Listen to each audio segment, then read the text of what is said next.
রাসায়নিক বন্ধন, chemical bond, এই অধ্যায় পড়ার জন্য কয়েকটা জিনিস আগের থেকে ক্লিয়ার থাকা দরকার। যেমন পরমাণু আর অণুর মধ্যে পার্থক্য, পরমাণু অণুর মধ্যে পার্থক্য, আর সংকেত আর প্রতীকের মধ্যে পার্থক্য। দেখি, পরমাণু। পরমাণু আমাদের মৌলিক পদার্থের ক্ষুদ্রতম কণা, অর্থাৎ একটা মৌলিক পদার্থ বা একটা মৌলের সবচেয়ে ছোট কণা পরমাণু। আর অণু যৌগিক পদার্থের ক্ষুদ্রতম কণা, অর্থাৎ আমরা যদি যেমন H2 কি একটা অণু, এটাকে যদি আমরা এরপর যদি ভাঙি তাহলে আর H2O থাকবে না, এইচ আর ও আলাদা আলাদা হয়ে যাবে, তার মানে সে আর যৌগিক পদার্থ থাকতেছে না, সে মৌলিক পদার্থ হয়ে গেছে। তো অণু ওই যৌগিক পদার্থের সবচেয়ে ক্ষুদ্রতম কণা। তো এদের মূল পার্থক্য শুরু এখান থেকে। প্রকৃতিতে মুক্ত অবস্থায় থাকতে পারে না, অর্থাৎ প্রকৃতিতে শুধুমাত্র একটা পরমাণু পাওয়া সম্ভব না। যেমন হাইড্রোজেন একটা পরমাণু শুধু একটা এইচ করে প্রকৃতিতে পাওয়া সম্ভব না, বা শুধু একটা ক্লোরিন করে প্রকৃতিতে পাওয়া সম্ভব না। এইগুলো প্রকৃতিতে মুক্ত অবস্থায় পাওয়া সম্ভব না। কিন্তু অণুগুলো প্রকৃতিতে মুক্ত বা স্বাধীনভাবে থাকতে পারে না, অর্থাৎ পরমাণুগুলো কিভাবে, যেমন H2O, পানির একটা অণু প্রকৃতিতে মুক্তভাবে থাকতে পারে।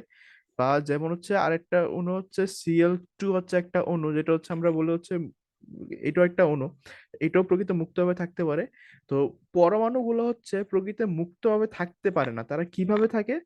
তারা অন্য কোনো যৌগের সাথে, অন্য কোনো মৌলের সাথে যুক্ত হয়ে যৌগ গঠন করে থাকে, অথবা তারা নিজেরা একাধিক একসাথে যুক্ত হয়ে অণু আকারে থাকে। অর্থাৎ শুধু একটা এইচ পাওয়া সম্ভব না, দুইটা এইচ একসাথে মিলে একটা হাইড্রোজেনের অণু গঠন করছে, সেইভাবে প্রকৃতিতে থাকতে হবে। অর্থাৎ প্রকৃতিতে একটা এইচ পাওয়া সম্ভব না, H2 পাওয়া সম্ভব। প্রকৃতিতে এইচ আর ও আলাদা আলাদা পাওয়া সম্ভব না, H2O একসাথে হয়ে পানি গঠন করছে, এরকম ভাবে থাকা সম্ভব। অর্থাৎ পরমাণু মুক্তভাবে থাকতে পারবে না। তো তাদেরকে থাকার জন্য কি করতে হবে? হয়তোবা একাধিক পরমাণু একত্রে যুক্ত হয়ে, মানে ভিন্ন ভিন্ন পরমাণু একত্রে যুক্ত হয়ে যৌগ গঠন করতে হবে। এই যৌগ গঠন করতে হবে, নতুবা একই ধরনের পরমাণু একাধিক যুক্ত হয়ে ওইটার অণু গঠন করতে হবে, ওই পদার্থের অণু গঠন করতে হবে। এরপর আরেকটা, রাসায়নিক বিক্রিয়ায় সরাসরি অংশ নেই। তো পরমাণু মুক্তভাবে থাকতে না পারলেও কি করতে, তারা সরাসরি রাসায়নিক বিক্রিয়া, যেমন হাইড্রোজেন আর ক্লোরিন। এই একটা হাইড্রোজেন একটা ক্লোরিন সরাসরি রাসায়নিক বিক্রিয়া অনুসরণ করে HCl তৈরি হবে। কিন্তু আমরা জানি প্রকৃতিতে তারা কি করতে পারে না, এইচ একা থাকতে পারে না, ক্লোরিন একা থাকতে পারে না, তারা থাকতে হবে কি হবে, H2 আকারে, Cl2 আকারে। এখন দেখি, এখানে H2 কিন্তু পুরোটা একসাথে রাসায়নিক বিক্রিয়া আসে না। সে যখন রাসায়নিক বিক্রিয়া করতে আসে এরকম ভাবে একটা এইচ একটা দুইটা এইচ হয়ে যায়, সে যখন করতে আসে একটা ক্লোরিন দুইটা ক্লোরিন হয়ে যায়। পরে এই পরে যে কাজটা হয়, এই একটা ক্লোরিন আরেকটা এইচ এর সাথে যুক্ত হয়। যেমন এই একটা এইচ একটা ক্লোরিনের সাথে যুক্ত হয়, এই একটা এইচ একটা ক্লোরিনের সাথে যুক্ত হয়, তাহলে আমাদের প্রথম তৈরি একটা HCl, পরে তৈরি আরেকটা HCl। তো মূলত আমাদের তৈরি হয় দুইটা HCl। এইটা মূলটা, মানে তার মানে আমরা কি বলতে পারতেছি যে রাসায়নিক পরমাণু রাসায়নিক বিক্রিয়ায় সরাসরি অংশ নেয়, আর অণু রাসায়নিক বিক্রিয়ায় সরাসরি অংশ নিতে পারে না। তারা রাসায়নিক বিক্রিয়া করার পূর্বে কি হয়, পরমাণুতে ভাগ হয়ে যায়। যেমন এখানে H2 আর Cl2, তারা প্রকৃত মুক্ত অবস্থায় ছিল। তারা রাসায়নিক বিক্রিয়া যখন করতে আসছিল, মানে এরকম ভাবে H2 Cl2 সরাসরি একসাথে বিক্রিয়া করতে পারতো না। তারা কি করতে হইতো, বিক্রিয়া করার জন্য এই H2টাকে ভেঙে এইচ হইতো, তারপর বিক্রিয়া করতো। এবং আরেকভাবে যেমন দেখি H2O, এই পানি। পানি যদি রাসায়নিক বিক্রিয়া করতে আসে, পানি সরাসরি পুরাটা হিসাবে একসাথে রাসায়নিক বিক্রিয়া করতে হবে। রাসায়নিক বিক্রিয়া করার সময় তার কি করতে হবে, এইচ এইচ আর ও, এই তিনটাতে ভাঙতে হবে। তারপরে হয়তো এই এইচটা কারোর সাথে বিক্রিয়া করবে, এই এইচটা বিক্রিয়া করবে, এই ওটা বিক্রিয়া করবে, এরকম আলাদা আলাদা বিক্রিয়া করবে। অর্থাৎ অণু রাসায়নিক বিক্রিয়া পরমাণু বৈশিষ্ট্য সরাসরি রাসায়নিক বিক্রিয়া অংশগ্রহণ করবে, আর অণু সরাসরি রাসায়নিক বিক্রিয়া অংশগ্রহণ করতে পারবে না। আর এটা জানি, এইচ আর ও অক্সিজেনের, হাইড্রোজেন অক্সিজেনের পরমাণু, H2 পানির পরমাণু। এই জিনিসটা সম্পর্কে খুব ভালোভাবে জ্ঞান রাখা দরকার, যে কোনটা পরমাণু আমার আর কোনটা অণু, খুব ভালোভাবে। আর এই পার্থক্যটা খাতায় লিখে রাখা দরকার। এরপর দেখি, পরমাণু আর অণুর পার্থক্যের পরে আমাদের যে জিনিসটা আছে সেটা আমাদের সংকেত। সংকেত আমরা মৌলটাকে যেভাবে, অর্থাৎ একটা মৌলিক পদার্থকে পরমাণুকে যেভাবে প্রকাশ করব সেটা কি আমাদের প্রতীক। আমরা একটা পরমাণুকে যেভাবে প্রকাশ করব সেটা আমাদের প্রতীক। যেমন হাইড্রোজেনের একটা পরমাণু শুধু একটা এইচ আছে, এটাকে আমরা যেভাবে প্রকাশ করব, হাইড্রোজেন শুধু একটাকে যদি আমরা প্রকাশ করি তাহলে এইচ। আর সংকেত কোন একটা যৌগে যতগুলো পরমাণু বিদ্যমান, তার প্রতিকার সংখ্যা উল্লেখ। সূচকগত হচ্ছে যৌগিক পদার্থকে আমরা যেভাবে প্রকাশ করব সেটা হচ্ছে তার সংকেত। যেমন হচ্ছে আমরা পানিকে প্রকাশ করি কিভাবে, H2O, এটা হচ্ছে পানির সংকেত। আবার হচ্ছে H2, এটা হচ্ছে হাইড্রোজেনের সংকেত, কিন্তু হাইড্রোজেনের অণু না। আমরা যেই ভুলটা সবসময় করি, এটা কিন্তু হাইড্রোজেনের সংকেত, অণু না। কেন সংকেত? আমরা সংকেত বলতেছিলাম হচ্ছে অণুর সংক্ষিপ্ত রূপকে বা অণুকে আমরা যেভাবে প্রকাশ করি। আর H2 তো হাইড্রোজেনের অণু না, এটা হচ্ছে হাইড্রোজেনের একটা হাইড্রোজেনের পরমাণু না, এটা হচ্ছে হাইড্রোজেনের একটা অণু। যেমন H+H দুইটা একত্রে যুক্ত হচ্ছে আমাদের H2 গঠন করে, তার মানে H2 হচ্ছে আমাদের অণু, এই H হচ্ছে আমাদের পরমাণু। এই H গুলা হচ্ছে আমাদের প্রতীক, আর এই H2 হচ্ছে আমাদের সংকেত। এই যে যা বলতেছিলাম মৌলসমূহের অণু, এই যে যেমন হচ্ছে H2N2, এগুলো কি বিভিন্ন মৌলিক পদার্থ নিজেরা একাধিকভাবে যুক্ত হয়ে প্রকৃতিতে অবস্থান করার জন্য অণু গঠন করে, এটা হচ্ছে মৌলিক পদার্থের অণু। সাধারণত মৌলিক পদার্থের অণুতে কি দুইটা করে পরমাণু থাকে, এর ব্যতিক্রম আছে, যেমন হচ্ছে O2 হচ্ছে অক্সিজেনের পরমাণু, আবার O3 এটা কিন্তু অক্সিজেন না, এটা হচ্ছে ওজনের যে সংকেত, এটা হচ্ছে ওজনের সংকেত। কারণ O2 থাকলে অক্সিজেন, O3 থাকলে হচ্ছে ওজন। দুইটা ভিন্ন ভিন্ন দুইটা জিনিস। এরপর দিকে হচ্ছে আবার কিছু কিছু অণুতে আরো বেশি থাকে, যেমন হচ্ছে S8, সালফার অণুতে 8টা থাকে, P4, ফসফরাসের অণুতে 4টা থাকে। তো এইগুলো হচ্ছে জানা যাবে। আর হচ্ছে সংকেতের তাৎপর্য দুই ধরনের, একটা হচ্ছে গুণগত তাৎপর্য, পরিমাণগত তাৎপর্য। গুণগত তাৎপর্য বলতে কি, একটি সংকেত দ্বারা একটি নির্দিষ্ট বস্তুকে বোঝায়, যেমন H2O দ্বারা পানিকেই বোঝায়, একটা নির্দিষ্ট বস্তু বোঝায়। H2SO4 দ্বারা হচ্ছে সালফিউরিক অ্যাসিডকেই বোঝায়। সংকেত দ্বারা মৌলটি কি কি, সংকেত দ্বারা বস্তুটি কি কি মৌল দ্বারা গঠিত তা বোঝায়। যেমন H2SO4 দ্বারা বোঝায় যে হচ্ছে সালফিউরিক অ্যাসিডটা হচ্ছে হাইড্রোজেন, সালফার আর হচ্ছে অক্সিজেন দ্বারা গঠিত। H2O দ্বারা পানি বোঝায়, তার মানে বোঝা হচ্ছে পানি হাইড্রোজেন আর অক্সিজেন দ্বারা গঠিত। পরিমাণগত তাৎপর্য, এইটাও নির্দেশ করে যে এই মৌলে কয়টা করে পরমাণু আছে। সংকেত থেকে আমরা এটাও বুঝতে পারি, যেমন H2 থেকে আমরা বুঝতে পারি হাইড্রোজেন আছে দুইটা, অক্সিজেন আছে এটা। H2SO4 থেকে বুঝতে পারি হাইড্রোজেনের দুইটা, সালফার একটা, অক্সিজেন আছে 4টা। এটা বোঝানো যায়। আণবিক ভর নির্ণয় করা যায়, কারণ প্রত্যেকটা পারমাণবিক ভর যদি আমরা জানি, H2O এর পারমাণবিক ভর, হাইড্রোজেনের পারমাণবিক ভর হচ্ছে 1, অক্সিজেনের পারমাণবিক ভর হচ্ছে কত, 16। তাহলে এইটার হচ্ছে, এগুলো যখন পরমাণু আকারে থাকবে তখন তাদের হচ্ছে পারমাণবিক ভর, যখন হচ্ছে তারা অণু হয়ে যাবে তখন হচ্ছে আমরা যেটা বের করবো সেটা হচ্ছে আণবিক ভর। তাহলে হাইড্রোজেনের 1, হাইড্রোজেন আছে হচ্ছে 2টা, প্লাস অক্সিজেন হচ্ছে 16, অক্সিজেন আছে হচ্ছে একটা। তাহলে হচ্ছে 2 + 16 = হচ্ছে 18, মানে তাদের পারমাণবিক ভর সম্পর্কেও জানা যায়। এখান থেকে আমরা হচ্ছে একটা সংকেত থেকে এটা জানতে পারি। যেমন H2SO4 বের করছে কত, 98। তো হচ্ছে আপেক্ষিক ভর নির্দেশ করে, আমরা এগুলো হচ্ছে পরে দেখি। আর যে আণবিক সংকেত সংযুতি, এটা হচ্ছে পরের অধ্যায়ের পড়া। এরপর দেখি আমাদের হচ্ছে এখানে আসে, এখানে হচ্ছে আমাদের কি আছে, ইলেকট্রনের যোজ্যতা ইলেকট্রন। তো পরমাণুর ইলেকট্রন বিন্যাস সম্পর্কে আমরা জানি যে একটা পরমাণুর হচ্ছে কয়েকটা স্তরে, যেমন কে কে এল এম এন, এরকম অনেকগুলা স্তর হচ্ছে, তারা ইলেকট্রন গুলো বিন্যস্ত করে রাখে, বা হচ্ছে S P D F এরকম, আবার উপস্তরও আছে। তো এরকম ভাবে আমরা একটা পরমাণুকে যদি হচ্ছে ইলেকট্রন বিন্যাস যদি করি, তাহলে তার ইলেকট্রন বিন্যাসের সর্বশেষ কক্ষপথে যে ইলেকট্রন বা ইলেকট্রন গুলো থাকবে, সর্বশেষ কক্ষপথ কিন্তু S P D F বোঝাচ্ছে না, আমরা 1 নাম্বার কক্ষপথ, 2 নাম্বার, 3 নাম্বার, 4 নাম্বার বা K L M N যে কক্ষপথ গুলো আমরা নর্মালি যেটা আঁকি, ওই কক্ষপথের সবার শেষে যে ইলেকট্রন থাকে তাকে বলা হয় যোজ্যতা ইলেকট্রন সংখ্যা বলে। অর্থাৎ দেখেন পটাশিয়ামের হচ্ছে সবার বাইরে ইলেকট্রন কয়টা আছে, সবার বাইরের কক্ষপথ আছে একটা, তার জন্য তার যোজ্যতা ইলেকট্রন হচ্ছে 1। অক্সিজেনের আছে হচ্ছে 1টা, 2টা, 3টা, 4টা, 5টা, 6টা, তাই যোজ্যতা ইলেকট্রন হচ্ছে 6। যোজ্যতা ইলেকট্রন কেন তারা বলতেছে, কারণ এই সবার বাইরের স্তরে যে ইলেকট্রন আছে সেটাই কি করে, তার যোজনী নির্ধারণ করে। যোজনী কি, এটা হচ্ছে পরের সঙ্গে আসতেছি। এবার দেখি হচ্ছে আমাদের একজন নাইট্রোজেন। নাইট্রোজেন হচ্ছে কে কক্ষপথে আছে 2টা, এল কক্ষপথে আছে 5টা। তাহলে আমাদের সবার বাইরের কক্ষপথ হচ্ছে এল, তার মানে তার যোজ্যতা ইলেকট্রন হচ্ছে 5, কারণ সবার বাইরে 5টা আছে। ফ্লোরিনের এল কক্ষপথ আছে 7টা, এর আগে কয়টা আছে সেটা আমার দেখার দরকার নেই, আমাকে বলছে সবার বাইরে কক্ষপথে যতটা আছে, এখানে আছে 7টা, তার মানে তার যোজ্যতা ইলেকট্রন 7। এরকম ভাবে হচ্ছে ক্যালসিয়াম 2 8 8 2, এন কক্ষপথে আছে হচ্ছে 2টা, তাই যোজ্যতা ইলেকট্রন হচ্ছে 2। এবার হচ্ছে যোজনী বা যোগ্যতা, এইটা হচ্ছে আমাদের আগের বইয়ে খুব ভালো দেওয়া আছে, যোজনী বা যোগ্যতা, পেজ নাম্বার, এই হচ্ছে এই হচ্ছে সংকেত লিখন, বিভিন্ন ধরনের যোজনী, এই হচ্ছে যোজনী বা যোজনীর সংজ্ঞা।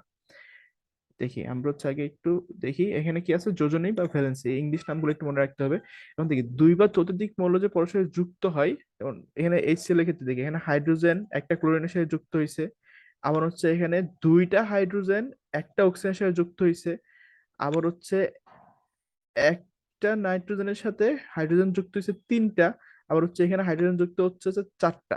তার মানে দেখি এক একটা মৌলের সাথে হাইড্রোজেন এক একটা পরিমাণে যুক্ত হয়েছে, ক্লোরিনের সাথে যুক্ত হয়েছে একটা, অক্সিজেনের সাথে যুক্ত হয়েছে দুইটা, বা হচ্ছে আমরা এখানে বলতে পারি একটা হাইড্রোজেনের সাথে একটা ক্লোরিন যুক্ত হয়েছে, বা দুইটা হাইড্রোজেনের সাথে একটা অক্সিজেন যুক্ত হয়েছে, তিনটা হাইড্রোজেনের সাথে একটা আমাদের একটা নাইট্রোজেন যুক্ত হয়েছে, চারটা হাইড্রোজেনের সাথে একটা কার্বন যুক্ত হয়েছে। তার মানে হচ্ছে এটা থেকে খুব স্পষ্ট বোঝা যায় যে বিভিন্ন মৌলের পরমাণু হাইড্রোজেনের সাথে বিভিন্ন সংখ্যক পরমাণুর সাথে যুক্ত, অর্থাৎ তাদের সবার সাথে সংযুক্ত হওয়ার ক্ষমতা এক নয়। বিভিন্ন মৌলের পরমাণু হাইড্রোজেনের বিভিন্ন সংখ্যক পরমাণুর সাথে যুক্ত হয়, অর্থাৎ তারা একই রকম ভাবে সংযুক্ত হয় না। তো যেহেতু তারা আলাদা আলাদা সংযুক্ত হয়, তাই তাদের মাপার জন্য একটা মাপকাঠি প্রয়োজন, বা তাদের মাপার জন্য একটা স্কেল প্রয়োজন, বা একটা স্ট্যান্ডার্ড প্রয়োজন, যে আমরা এটার উপর ভিত্তি করে বাকি সবগুলাকে মাপবো। তো আমরা সাধারণত হচ্ছে ভিত্তি ধরে হচ্ছে হাইড্রোজেনকে এটা, তার মানে হচ্ছে সোজা কথা একটা পরমাণু আরেকটা পরমাণুর সাথে মানে কয়টা পরমাণু, একটা পরমাণুর সাথে আরেকটার কয়টা পরমাণু যুক্ত হয় সেটা হচ্ছে আমাদের যোজনী। মানে কতটা যুক্ত, একটার সাথে কতটা যুক্ত হয় সেটা হচ্ছে যোজনী। এখন হচ্ছে আমি এটা যদি আমি যদি বলি যে ঠিক আছে হাইড্রোজেনের সাথে একটা ক্লোরিন যুক্ত হচ্ছে, আবার সোডিয়ামের সাথেও ক্লোরিন একটাই যুক্ত হচ্ছে, আবার হচ্ছে PCl3 এখানে হচ্ছে ক্লোরিন তিনটা যুক্ত হচ্ছে। এখন কথা হচ্ছে এখানে হাইড্রোজেন, সোডিয়াম আর হচ্ছে ফসফরাস ক্লোরিনের তিনটার সাথে যুক্ত হয়েছে। তো আমার তো একটা কি স্ট্যান্ডার্ড ধরা লাগবে যে আমি যার থেকে বাকি সবগুলা হিসাব করবো। আমি তো এখন ধরো হচ্ছে আমি মনে করলাম হচ্ছে পি এর সাথে স্ট্যান্ডার্ড ধরলাম, তাহলে হচ্ছে একটা পি এর সাথে তিনটা ক্লোরিন যুক্ত হচ্ছে, আরেকজন মনে করলো হচ্ছে হাইড্রোজেন সাথে স্ট্যান্ডার্ড একটার সাথে একটা যুক্ত হচ্ছে, তাহলে ভিন্ন ভিন্ন হয়ে যাচ্ছে। তাহলে একটাকে স্ট্যান্ডার্ড ধরে আমাদের বাকি সবগুলা পরিমাপ করতে হয়। এই একটাকে স্ট্যান্ডার্ড বলতে হচ্ছে মূলত হাইড্রোজেনকে হচ্ছে স্ট্যান্ডার্ড ধরে হাইড্রোজেনের সাথে কে কয়টা যুক্ত হইতে পারে সেটা হচ্ছে আমাদের যোজনী। তারপর আরো ব্যাপার আছে, দেখি আমাদের এটা হচ্ছে একটা প্রতিস্থাপিত বিক্রিয়া আমরা জানি, কারণ কি করতেছে জিঙ্ক H2SO4 বা সালফারিক অ্যাসিড থেকে হাইড্রোজেনটাকে বের করে দিয়ে নিজে সেই জায়গায় বসতেছে, প্রতিস্থাপিত হচ্ছে। এখন শুধু হাইড্রোজেন যুক্ত হবে তা না, একটা পরমাণু অন্য একটা মৌল অন্য একটা যৌগ থেকে কয়টা হাইড্রোজেনকে বের করে দিতে পারে সেটা হচ্ছে কি ওই মৌলের যোজনী। যেমন এখানে দেখি জিঙ্কের একটা পরমাণু কি করতেছে, হাইড্রোজেনের দুইটা পরমাণুকে সরাই দিতেছে, তার মানে হাইড্রোজেনের দুইটা পরমাণুর জায়গায় জিঙ্কের একটা পরমাণু বসতেছে, তার মানে দুইটা হাইড্রোজেনের দুইটা পরমাণু যেই কথা আমাদের জিঙ্কের একটা পরমাণু একই কথা। এইখানে হচ্ছে জিঙ্কের যোজন হচ্ছে দুই, মানে কয়টার সমতুল্য, তার মানে জিঙ্কের যোজন হচ্ছে এখানে দুই। যদি সংজ্ঞা দেখি, এই সংজ্ঞাটা হচ্ছে মেইন বইয়ে লিখে রাখতে হবে, এই বই থেকে বের করে কি দেওয়া আছে, কোনো মৌলের একটি পরমাণু,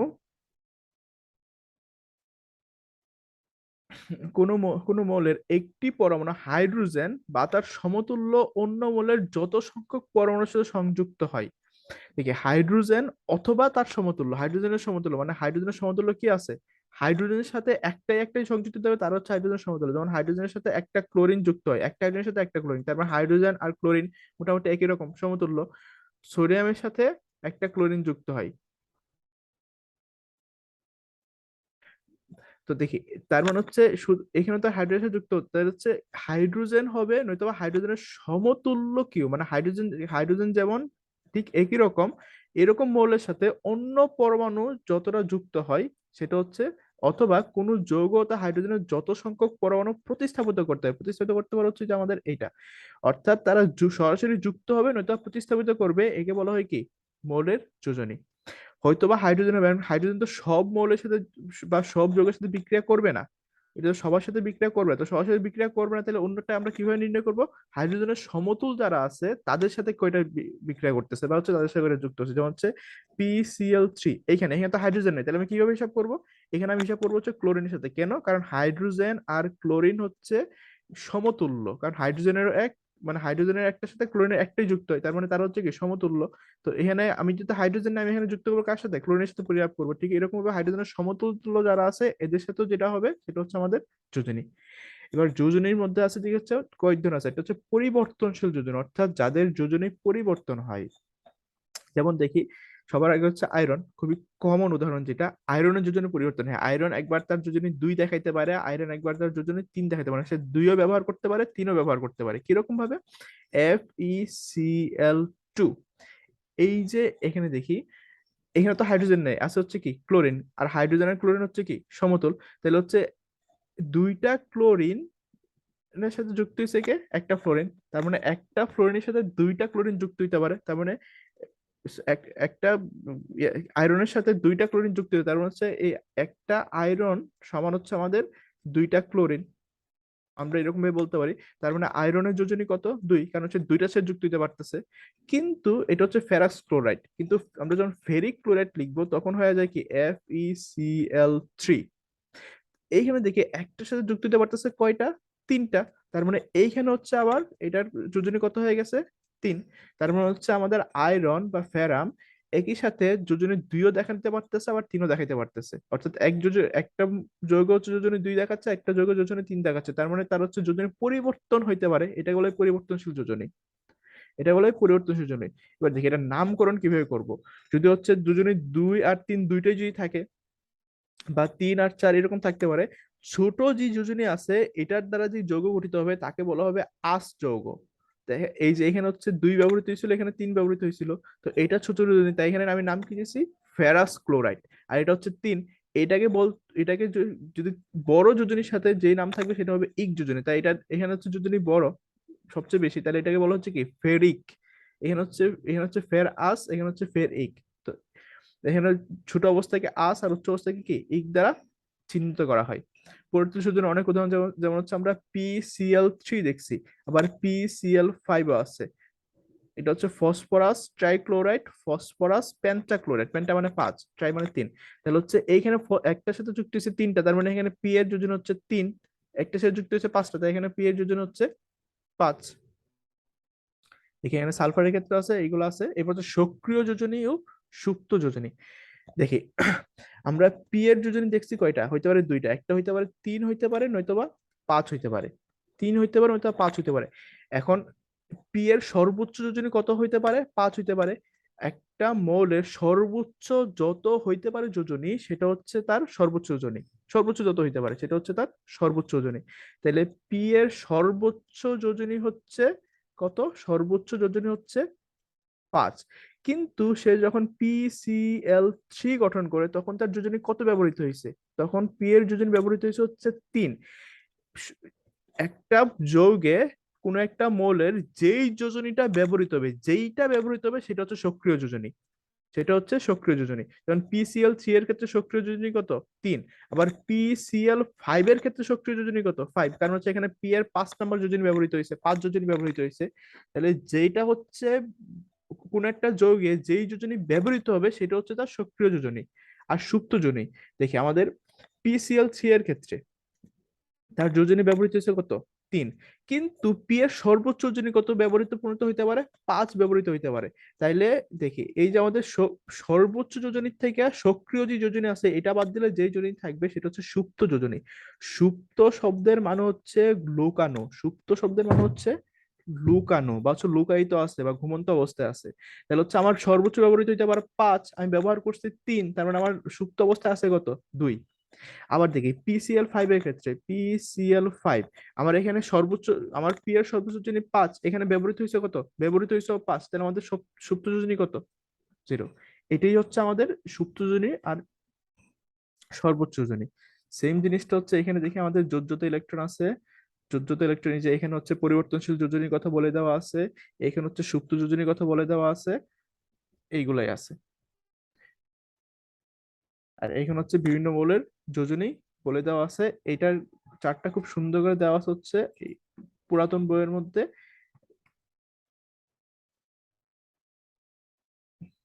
এই যে বিভিন্ন মৌলের যোজনী খুব সুন্দর করে দেওয়া আছে, এটা শিখতে হবে। এই যে এখানে দেখি হাইড্রোজেনের যোজনী এক, তার মানে একটা হাইড্রোজেন একটা হাইড্রোজেনের সাথে যুক্ত হতে পারে। অক্সিজেন যোজনী দুই, কারণ একটা অক্সিজেন দুইটা হাইড্রোজেনের সাথে যুক্ত হতে পারে। সালফার, একটা সালফার দুইটা হাইড্রোজেনের সাথে যুক্ত হতে পারে, বা হাইড্রোজেনের সাথে সংযুক্ত যারা আছে এবং দুইজনের সাথে যুক্ত হতে পারে। এই জিনিসটা পড়তে হবে। এরপর হচ্ছে দেখি এখানে টিনের হচ্ছে যোজনী হইতে পারে হচ্ছে আহ, দুইটা। একটা হচ্ছে এই যে এখানে টিন আছে একটা, আরেকটা হচ্ছে এই যে এইখানে টিন আছে একটা। তার মানে ছোট যে যোজনী সেটার সাথে যুক্ত হবে আস, পর একটা যুক্ত হবে কি ইক। এরকম হচ্ছে কপারের আছে, এরকম কোনটার কয়টা আছে এগুলা একটু একদম মুখস্থ করার কিছু না এগুলা। পড়তে পড়তে কয়েকদিন পড়লে এগুলো এমনি মনে থাকবে। আমরা বিভিন্ন বিক্রিয়া পড়লে। এবার হচ্ছে যৌগমূলক। আমাদের বইও যা আছে যৌগমূলক। তো এই যে আমাদের এটা শেষ, এবার হচ্ছে যৌগমূলক ও তাদের যোজনী, এই পার্ট। দেখি আমরা যৌগমূলক পড়ার জন্য এই পরমাণুতে অণু পরমাণুতে আবার ফেরত আসি। দেখি অণু আর পরমাণুতে পার্থক্য কি ছিল? পরমাণু স্বাধীনভাবে থাকতে পারবে না, অণু থাকতে পারবে। অণু সরাসরি রাসায়নিক বিক্রিয়ায় অংশ নিতে পারবে না, পরমাণু সরাসরি রাসায়নিক বিক্রিয়ায় অংশগ্রহণ করতে পারবে। আর দেখি সাধারণত পরমাণু দেখতে কি শুধুমাত্র একটা হয়, আর অণু কি হয় এরকম ভাবে হচ্ছে একাধিক থাকে, সেটা হচ্ছে অণু বা যৌগ, যৌগ থাকবে, একাধিক পরমাণু থাকবে। তো আমরা হচ্ছে এখানে দেখি, আগে সংজ্ঞা পড়ি। অনেক সময় দুই বা ততোধিক মৌলের একাধিক পরমাণু সংযুক্ত হয়। দুই বা ততোধিক মৌলের একাধিক পরমাণু সংযুক্ত হইলে সেটাকে সাধারণত কি হয়? যৌগিক পদার্থ হয়, বা সেটা সাধারণত কি গঠন করে? অণু গঠন করে। আচ্ছা, হয় একটা গ্রুপ গঠন করে যা বিভিন্ন রাসায়নিক বিক্রিয়ার সময় অপরিবর্তিত থাকে। অপরিবর্তিত থাকে মানে কি? তারা হচ্ছে একটা গ্রুপ গঠন করবে, যেমন NH ফর একটা গ্রুপ গঠন করলো, কিন্তু তারা বিভিন্ন রাসায়নিক বিক্রিয়ার সময় কি করবে? অপরিবর্তিত থেকে একটা মাত্র পরমাণু নিয়ে আচরণ করবে। একটা মাত্র পরমাণুর বৈশিষ্ট্য কি ছিল? তারা সরাসরি রাসায়নিক বিক্রিয়া, পরমাণু বৈশিষ্ট্য ছিল হচ্ছে তারা সরাসরি রাসায়নিক বিক্রিয়া অংশগ্রহণ করবে। আর অণু ছিল হচ্ছে কি, যেমন এটা কি করতো রাসায়নিক বিক্রিয়া করার সময় এইচ আর ওতে ভাগ হয়ে যেত। তো এই যৌগিক পদার্থের নিয়ম অনুসারে, বা হচ্ছে এইটার নিয়ম অনুসারে, বা অণুর নিয়ম অনুসারে এটার কি হওয়ার কথা ছিল? NR H এরকম চারটাতে ভাগ হয়ে যাওয়ার কথা ছিল। কিন্তু তারা ভাগ হয় না, তারা একই সাথে থাকে, একটা পরমাণুর মতো আচরণ করে। তার মানে NH4 সবসময় একই সাথে থাকে, একই সাথে বিক্রিয়া করে, একই সাথে সবকিছু করে। যেমন এই যে NH4Cl, NH4 ভাগ হয় নাই, সে Cl এর সাথে সরাসরি বিক্রিয়া করছে, তার মানে NH4 পুরোটা একসাথেই আছে। তার মানে এই NH4 দেখতে হচ্ছে যৌগের মতো, কিন্তু তাদের আচরণ হচ্ছে পরমাণু বা মূলকের মতো। অর্থাৎ তারা দেখতে হচ্ছে যৌগের মতো, কারণ একাধিক পরমাণু আছে, একাধিক পরমাণু থাকলে কি সে হচ্ছে যৌগের মতো দেখতে, সে হচ্ছে যৌগ। সে দেখতে হচ্ছে যৌগের মতো, অর্থাৎ সে যৌগের মতো একসাথে অবস্থান করে কিন্তু আচরণ করে পরমাণুর মতো, এদেরকে বলা হয় যৌগ মূলক। নামটাতেই বুঝি, মৌল বা মূলক হচ্ছে একই কথা। মৌল বা মূলক দুইটা বলতেই বোঝা হচ্ছে মৌলিক পদার্থ বোঝাই, তো হচ্ছে অনেক সময় দুই বা ততোধিক একাধিক পরমাণু একত্রে যুক্ত হয়ে গ্রুপ গঠন করে, মানে তারা একটা গ্রুপ আকারে থাকে, যে গ্রুপটা সব কাজ একই সাথে করে। অর্থাৎ তাদের হচ্ছে সাধারণ নিয়ম, আমরা যে অনুপরণের পার্থক্য পড়ছি সেখানে তাদের কি হওয়ার কথা ছিল? হচ্ছে তাদের ভাগ হয়ে বিক্রিয়া করার কথা ছিল, কিন্তু তারা ভাগ হয় না, তারা একটা পরমাণুর মতোই থাকে, সেটা হচ্ছে যৌগমূলক। তো যৌগমূলকের একটা জিনিস থেকে, সেটা হচ্ছে কি, যৌগমূলকের সঙ্গে মিলিত হয়ে তারা ধনাত্মক বা ঋণাত্মক আধান থাকবে। তারা ধনাত্মক বা ঋণাত্মক আধান থাকবে এবং একটা মৌলের আয়নের নিয়ে আচরণ করবে। তো ধনাত্মক ঋণাত্মক আয়ন কেন হবে? কারণ আমাদের NH4 যখন গঠন করবে, এখানে হচ্ছে আমাদের যখন ইলেকট্রন আদান প্রদান যখন হবে, তখন হচ্ছে আমাদের এই কিছু প্লাস বা মাইনাস, হয়তো প্লাস বা মাইনাস একটা আধানের সৃষ্টি হবে, এবং সবগুলো যৌগমূলকে হচ্ছে আধান থাকবে। দেখি আমরা আধানের ক্ষেত্রে যে নাম হচ্ছে Na প্লাস এর কথা জানি। Na প্লাস মানে কি? এখানে হচ্ছে একটা ইলেকট্রন কম আছে, Cl মাইনাস মানে একটা ইলেকট্রন বেশি আছে। তো আমাদের এখানে দেখি আমাদের আছে অ্যামোনিয়া। এই নামগুলো মনে রাখতে হবে। NH4, NH4 হচ্ছে অ্যামোনিয়া, এটা হচ্ছে কি, পজিটিভ আধানযুক্ত, তার মানে এখানে কি আছে? ইলেকট্রন কম আছে। আর তার যোজনী কত? এক। এখন দেখি এখানে যতটা ইলেকট্রন কম আছে সে এত ইলেকট্রন গ্রহণ করতে পারবে। সোডিয়ামে একটা ইলেকট্রন কম আছে, সে চাইলে কি করতে পারবে? একটা ইলেকট্রন গ্রহণ করতে পারবে, তার মানে তার যোজনী, সোডিয়ামের যোজনী এক। কার্বনেট এখানে হচ্ছে 2 মাইনাস, তার মানে আধান হচ্ছে -2। -2 মানে হচ্ছে তার এখানে দুইটা ইলেকট্রন বেশি আছে, দুইটা ইলেকট্রন বেশি আছে মানে সে দুইটা ইলেকট্রন বের করে দিতে পারবে। তার মানে যদি CO3 যদি চায়, তাহলে সে কি করবে? তার এই যে একটা ইলেকট্রন, দুইটা ইলেকট্রন বের করে দিতে পারবে। এই দুইটা ইলেকট্রন কি করবে? দুইটা হাইড্রোজেন গ্রহণ করতে পারবে, দুইটা ক্লোরিন গ্রহণ করতে পারবে, মানে হচ্ছে এই দুইটা ইলেকট্রন সোজা কথা দুইজন গ্রহণ করতে পারবে, বা সেই দুইটা ইলেকট্রন দিয়ে দুইজনের সাথে সংযুক্ত হতে পারবে। তাই তার যোজন হচ্ছে 2। হাইড্রোজেন কার্বনেট HCO3 এখানে হচ্ছে -1, তার মানে তার একটা ইলেকট্রন বেশি আছে, তার যোজনী হচ্ছে এক, সেই একটা ইলেকট্রন অন্য কাউকে দান করতে পারবে। তার হচ্ছে দুইটা ইলেকট্রন বেশি আছে সালফেটের, তার মানে সে দুইটা ইলেকট্রন দুইজনকে দান করতে পারবে, বা দুইজনের সাথে যুক্ত হইতে পারবে, তাই তো যোজন হচ্ছে 2। এরকম ভাবে সবগুলা এই এই এই সংকেত অবশ্যই জানতে হবে। আর সংকেত জানার সাথে সাথে ইম্পর্টেন্ট হচ্ছে তার কয়টা ইলেকট্রন বেশি আছে, কারণ হচ্ছে এখানে ইলেকট্রন বেশি বা কমটাই হচ্ছে কি আমাদের যোজনী। ইলেকট্রন কমটা বেশি হচ্ছে কি আমাদের ইলেকট্রন যোজনী। যেমন এই যে এখানে দেখি সোডিয়াম হাইড্রোক্সাইড, অ্যামোনিয়াম হাইড্রোক্সাইড, দেখি এইখানে NH4 হচ্ছে একটা যৌগমূলক, OH হচ্ছে আরেকটা যৌগমূলক। আর এখানে সোডিয়াম হাইড্রোক্সাইড, এখানে OH একটা যৌগমূলক। তার মানে দেখি এখানে হচ্ছে যেই কথা হচ্ছে ভাঙার কথা ছিল, সে পুরোটা একসাথে থাকে, সে পুরোটা একসাথে থাকে। আরো কিছু যৌগমূলক আছে, এখানে যে জিনিসগুলো আছে এখানে ওই একই জিনিসগুলো আছে। এই হচ্ছে আমাদের যৌগের এবার হচ্ছে যৌগের রাসায়নিক সংকেত, আমরা সংকেত পড়ে ফেলছি। সংকেত আর হচ্ছে রাসায়নিক সংকেত লেখার নিয়ম, রাসায়নিক সংকেত লেখার নিয়ম পড়ে ফেলছে। যেমন হচ্ছে যদি হচ্ছে অক্সিজেন যদি হচ্ছে দুইটা একসাথে যুক্ত একটা সংকেত ধরে বা একটা অনু গঠন করে, তাহলে O2 হচ্ছে H2O, যার যত যোজনী তার তার বিপরীত পাশে লিখতে হয়। এখানে অক্সিজেন যোজন হচ্ছে 2, সেটা লিখছে হাইড্রোজেনের সাথে, হাইড্রোজেন যোজন হচ্ছে 1, সেটা লিখছে অক্সিজেনের সাথে, অক্সিজেনের এখানে 1 লিখতে হয় না। এরপর হচ্ছে আণবিক সংকেত ও গাঠনিক সংকেত, আণবিক সংকেত ও গাঠনিক সংকেত। দেখি এইখানে হচ্ছে আমাদের আণবিক সংকেত, গাঠনিক সংকেত।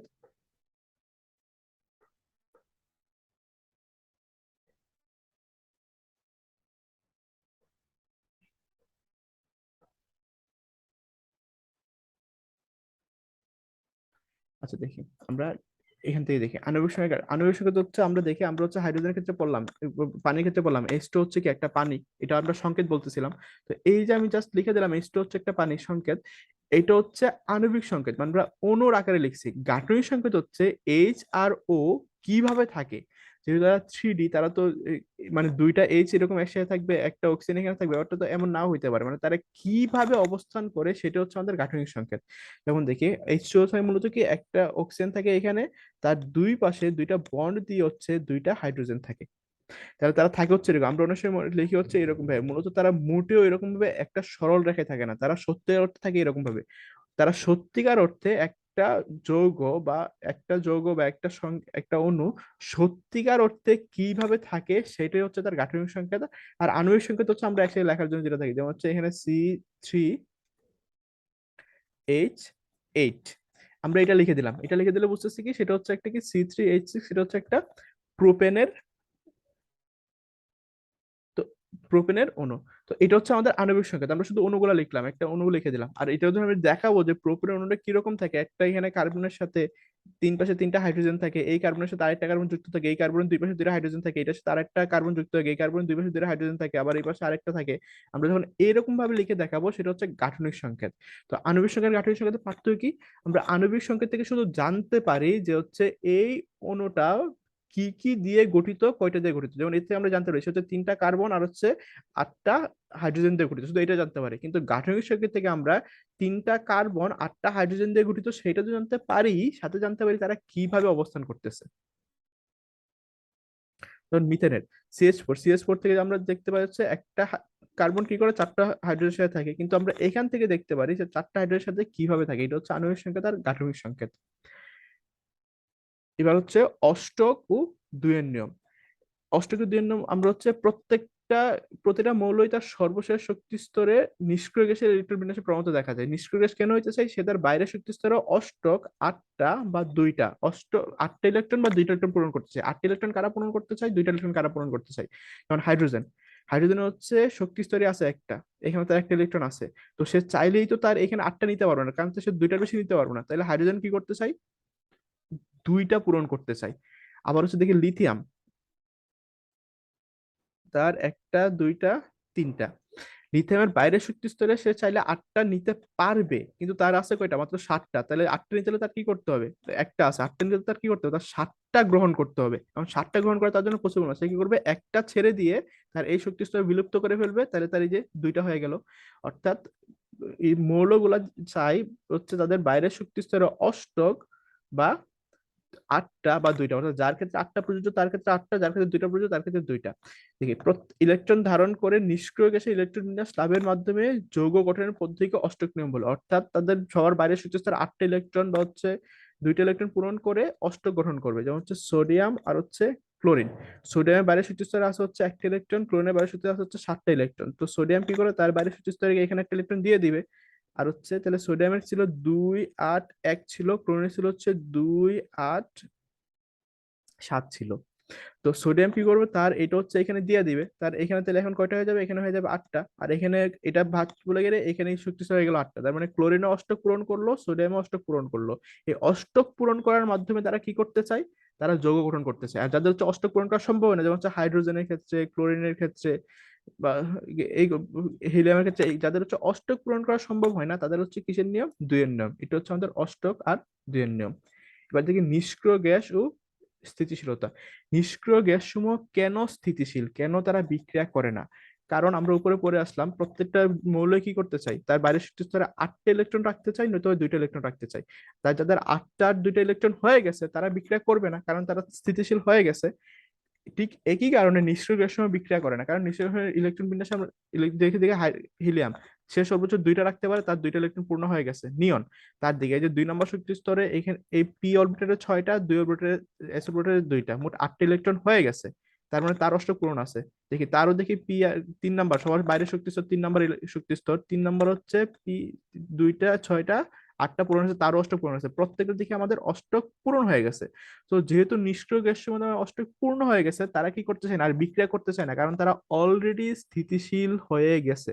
আর স্থিতিশীল হয়ে গেলে সাধারণত বিক্রিয়া করতে চায় না। তারা যে বিক্রিয়া একেবারেই করে না তা না, সাধারণত বিক্রিয়া করতে চায় না, তার মানে তারা স্থিতিশীল থাকে, তারা নিষ্ক্রিয় থাকে।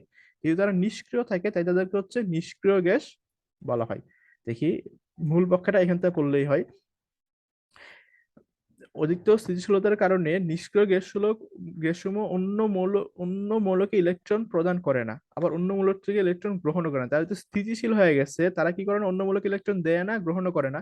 এরা রাসায়নিকভাবে আসক্তি, যেহেতু তারা ইলেকট্রন, রাসায়নিক আসক্তি মানে কি, ইলেকট্রন দিবে বা নিবে তবেই না রাসায়নিক বন্ধন গঠন করবে। কিন্তু তারা যদি ইলেকট্রন দেয়ও না নেয়ও না, তারা রাসায়নিকভাবে আসক্তিহীন হয়ে পড়ে বা এরা নিষ্ক্রিয় হয়ে পড়ে।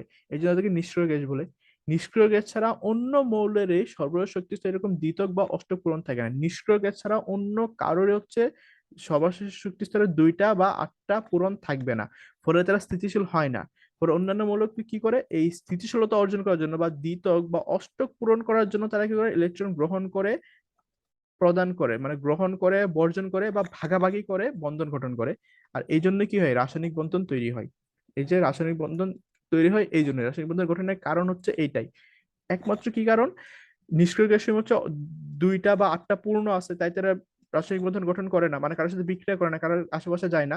কিন্তু অন্য গুলো হচ্ছে কি 2টা বা 8টা পূর্ণ থাকে না, তাই তারা কি করতে হয়, 2টা পূরণ করতে চায় বা 8টা পূরণ করতে চায়, তার জন্য তারা হয়তো ইলেকট্রন গ্রহণ করে বা বর্জন করে বা ভাগাভাগি, যেমন হচ্ছে 281, এটা হচ্ছে আমাদের সোডিয়ামে। সোডিয়ামের বাইরের শক্তি স্তর হচ্ছে কি একটা বেশি আছে, সে কি করে একটা বর্জন করে দেয়। আবার ক্লোরিনের ক্ষেত্রে দেখছিলাম, ক্লোরিনের কি ছিল 2 8 আর হচ্ছে 7, তার একটা কম ছিল, সে কি করে একটা গ্রহণ করে, তার মানে গ্রহণ করলো বর্জন করলো। আর ভাগাভাগিটা হচ্ছে কি, ভাগাভাগি হচ্ছে আমরা যদি সমযোজী যৌগ যখন পড়বো তখন ভাগাভাগি দেখবো, মানে হচ্ছে একটা সাথে একটা শেয়ার করে নিয়ে হচ্ছে তারা বন্ধন গঠন করে। এটা হচ্ছে এটা হচ্ছে রাসায়নিক বন্ধন আর রাসায়নিক বন্ধন গঠনের কারণ। দেখি এইখানে সবগুলো কোয়েশ্চেন নাকি, একটা হচ্ছে কি নিষ্ক্রিয় গ্যাস সময় নিষ্ক্রিয়তার কারণ, নিষ্ক্রিয় গ্যাস সময় কেন বিক্রিয়া করে না, আর নিষ্ক্রিয় গ্যাস সময় কেন রাসায়নিকভাবে আসক্তিহীন, নিষ্ক্রিয় গ্যাস সময় দ্বিতক বা অষ্টকের সূত্র লিখো, এই সবগুলারই একটাই কারণ। আর এই নিষ্ক্রিয় গ্যাস সময়ের নিষ্ক্রিয়তা বা স্থিতিশীলতা নিয়ে কোয়েশ্চেন আসলেই এখানে একটা দুইটা তিনটা চারটা পাঁচটা ছয়টা আছে, ছয়টা না হোক অ্যাটলিস্ট 2টা বা 3টার ইলেকট্রন বিন্যাস দিতেই হবে, দিয়ে বোঝাইতে হবে। কারণ এটা 2 নাম্বার যদি আসে হচ্ছে 2টা বা 3টে ইলেকট্রন দিতে হবে, আর যদি 1 নাম্বার যদি আসে, 1 নাম্বার তো আসে আসবে না, 2 নাম্বার আসলে এই ইলেকট্রন দিয়ে তারপর ব্যাখ্যা করতে হবে কেন হচ্ছে তারা রাসায়নিক বিক্রিয়ায় যৌগ গঠন করে না। এরপর হচ্ছে আমাদের ক্যাটায়ন অ্যানায়ন পড়লে আমাদের প্রায় শেষের দিকে চলে আসবে এই অর্থে।